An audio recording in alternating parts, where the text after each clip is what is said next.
Hi, my name is Siddhapati and I'm planning on doing a double major in computer and electrical engineering.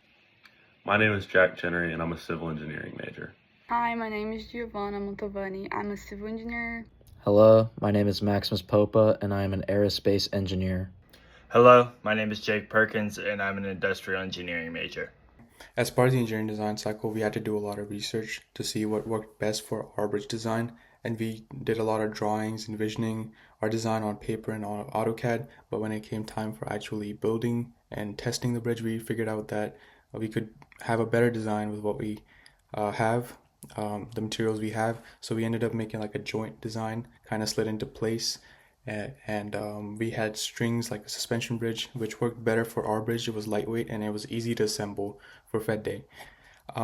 This is all part of the engineering design cycle. You have to figure out what your constraints are and then work towards figuring out a design which works best, and then you can make your changes as needed. Our project was the collapsible bridge.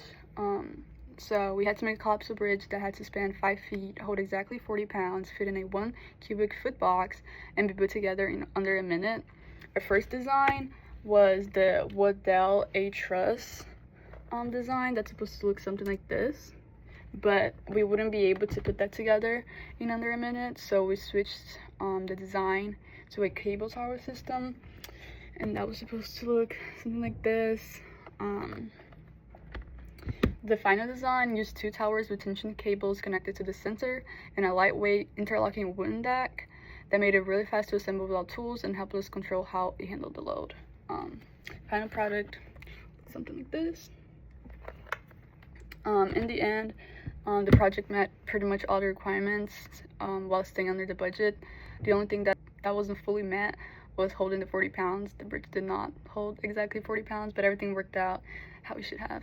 So for our presentation on the slides, we had to talk about our project, like what it is exactly, because not everyone in the class knows what our project was. Our design, our research for the design, and what materials in our budget is for the project.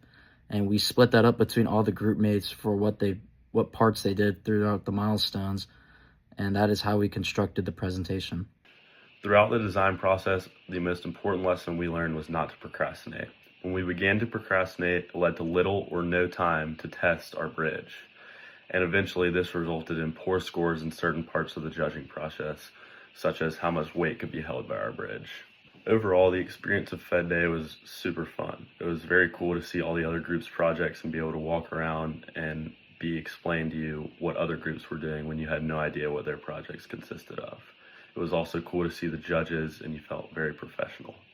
A major challenge that we faced while constructing our bridge was that since we had 5 people in our group, everyone was inputting ideas, and most, if not all of them, were good ideas.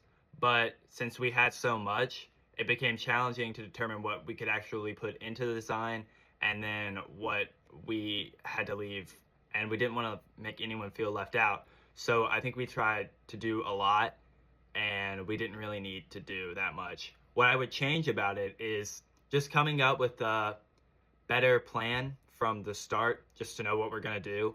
And even though we have those good ideas, maybe we just stick to a plan that we'd already made. My advice for freshmen next year, and I feel like everyone says this, is to just start early, because when you wait for a long time, then it just becomes hard on yourself and you rush and your project isn't to the level that you want it to be.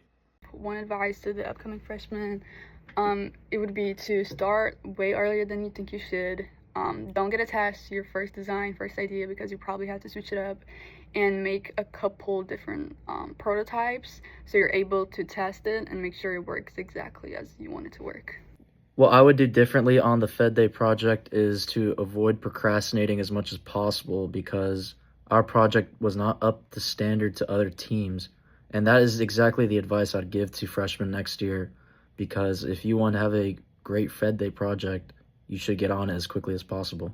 My advice to incoming freshmen for FED Day is to not procrastinate, like I said. That was our most important lesson, and when you stay on top of all your milestones and your design process, it gives you the best ability and best chance to succeed. For next year's freshmen, I would say don't get overwhelmed by everything at once.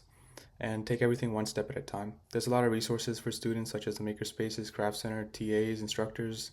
I would definitely use those, and I will also have realistic timelines to ensure that the work gets done at a comfortable pace.